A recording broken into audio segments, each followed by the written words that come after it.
Halo semuanya, selamat datang kembali di channel Pipcode Studio bersama saya Afif Saipullah. Di video kali ini kita akan melanjutkan seri React.js di mana sebelumnya kita sudah pelajari tentang konsep event handler. Nah, di video kali ini kita akan belajar tentang state. Nah, sekarang apa itu state?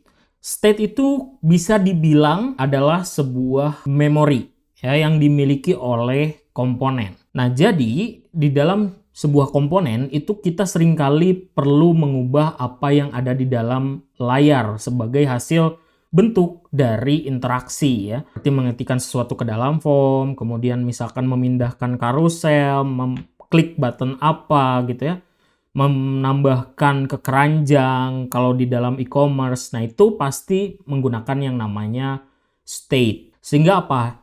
Yang ditampilkan di dalam layar itu akan lebih dinamis. Sebagai contoh, misalkan saya di sini buka website Tokopedia ya. Kalau kita perhatikan ada bagian karusel. Ketika saya klik ke kiri, maka dia akan bergeser.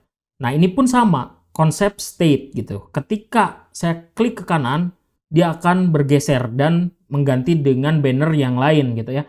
Nah, state-nya itu akan selalu berubah-ubah. Kalau saya klik, dia akan pindah ke banner pertama. Saya klik lagi, pindah ke banner kedua. Saya klik lagi, pindah ke banner yang ketiga.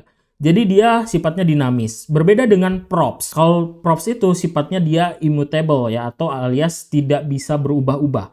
Nah, kalau state, dia bisa berubah-ubah. Nah, selain itu juga kalau kita misalkan belanja ya di sini, terus kita tambahkan ke keranjang, nah nanti kan dia akan masuk ke dalam keranjangnya. Nah, itu akan merubah datanya tentu yang ada di dalam keranjang. Nah, disitulah manfaat dari state. Nah, gimana kalau kita coba langsung aja sekarang? Nah, jadi sebelumnya kita sudah berhasil membuat sistem login sederhana ya. Kita coba masuk ke sini misalkan gitu ya. Nah, di sini saya akan coba implementasikan state itu untuk fitur add to cart gitu ya. Nah, tapi sebelumnya itu saya mau coba dulu bahas terkait dengan yang namanya stateful komponen dan stateless komponen ya. Nah, jadi apa yang dimaksud dengan stateful komponen adalah kita sudah pernah pelajari sebetulnya sebelumnya terkait dengan membuat sebuah komponen menggunakan class ya. Nah, itu yang dinamakan sebagai stateful komponen. Nah, sedangkan stateless komponen yaitu adalah komponen yang kita buat menggunakan function seperti yang sudah kita implementasikan di project kita saat ini ya. Nah, yang membedakan stateful komponen atau class komponen dengan stateless komponen atau functional komponen adalah kalau kita mau menggunakan state itu tidak bisa kita menggunakan stateless komponen atau functional komponen seperti ini ya. Nah, kita perlu menggunakan stateful komponen atau class komponen gitu ya. Jadi functional komponen itu nggak bisa dia memanage state. Nah, jadi kalau kita mau pakai state itu kita harus pakai class komponen. Nah, terus gimana caranya kalau misalkan di dokumentasi React aja kita udah direkomendasikan harus pakai functional komponen. Sementara state-nya sendiri itu nggak bisa dipakai gitu di dalam functional komponen. Tenang, ada konsep lainnya yang bisa kita manfaatkan untuk mengelola state di dalam stateless komponen atau functional komponen, yaitu menggunakan React Hook. Nah, tapi saya akan coba contohkan terlebih dahulu yang menggunakan stateful komponen biar lebih jelas terlihat gitu ya perbedaannya seperti apa. Nah, ini contoh aja ya. Saya coba bikin sebuah fragmen baru, misalkan namanya counter.jsx gitu ya. Nah, di sini saya panggil class counter extends react.component. Tapi kita harus import berarti React-nya ya. Import React from React. Nah, di sini berarti kita harus render. Terus misalkan di sini saya punya div. Terus H1 aja misalkan ini ya. Ini saya coba tulis dulu 1, terus saya tambahkan sebuah button. Di sini misalkan buttonnya plus aja ya. Ini hanya contoh aja. Terus saya akan render komponennya, export default counter.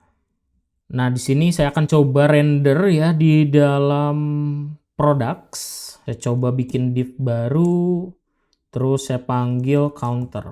Kita import dari komponen fragment counter ya. Nanti kita akan hapus lagi.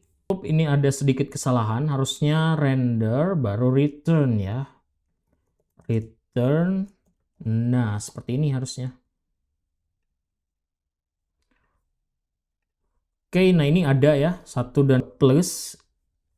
Tapi kayaknya terlalu kecil ya. Saya coba pindahkan. Terlalu kecil, kita coba tambahkan sedikit di sini. Misalkan class name BG black gitu ya.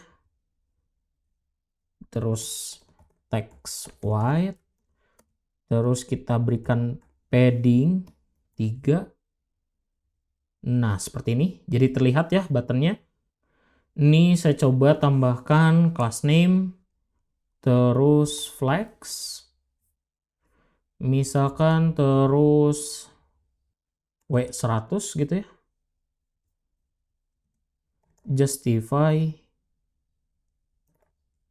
center. Nah, dia sudah ke tengah ya. Terus saya coba tambahkan di sini misalkan flex ya, biar dia seperti ini. Terus yang ini saya tambahkan MR5. Ini biar rapi aja ya. Sebetulnya nggak terlalu rapi pun nggak apa-apa. Ini kita berikan item center. Nah, ini sudah ya. Nah, saya mau mengupdate angka yang ada di sini kalau saya klik button yang ini gitu ya. Nah, itu gimana caranya? Itu kita bisa gunakan props, tapi nggak bisa diupdate ya kalau props ketika dia di render ya udah apa adanya gitu. Nah, kalau menggunakan state itu kita bisa ubah-ubah ya. Nah, di sini kita akan coba definisikan state-nya. Untuk mendefinisikan state, kita perlu panggil konstruktor, yang mana dia menerima sebuah parameter yaitu props, terus kita panggil super props di sini ya. Dan selanjutnya adalah state-nya. Di state sama dengan, nah di sini misalkan count 0 ya. Nah, kita udah punya nih sebuah state namanya count ya. Nah, gimana caranya saya tampilin state ini di dalam komponennya? Berarti saya akan coba ubah yang ini ya. Saya buka kurung kurawal. Saya tinggal panggil this.state.count. Nah, kita lihat 0 ya. Kalau saya ubah nilai defaultnya jadi 5, dia jadi 5 gitu ya. Nah, sekarang gimana caranya untuk update state-nya ya? Untuk update state-nya, kita gunakan konsep event handling di video sebelumnya. Jadi di sini kita jalankan arrow function ya, on click this.setState. Terus di sini count misalkan 10 ya. Nah, saya klik, nah dia berubah jadi 10. Kalau saya klik lagi ya nggak akan berubah apa-apa karena dia pasti selalu berubah jadi 10. Nah, gimana caranya kalau saya mau ubah jadi nambah 1, nambah 1, nambah 1 gitu ya. Nah, itu caranya adalah ya udah tinggal kita tambahkan aja di sini, berarti this.state.count plus 1. Kita coba sekarang ini kita buat dia jadi 0 dulu. Saya klik, nah nambah 1, nambah 1, nambah 1 terus gitu ya.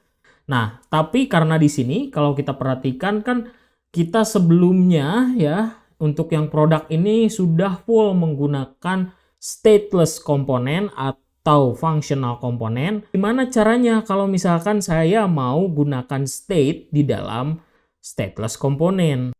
Nah, kita akan coba lakukan itu di video berikutnya. Untuk itu jangan lupa untuk subscribe, comment, like, dan share video ini. Kita ketemu lagi di video berikutnya.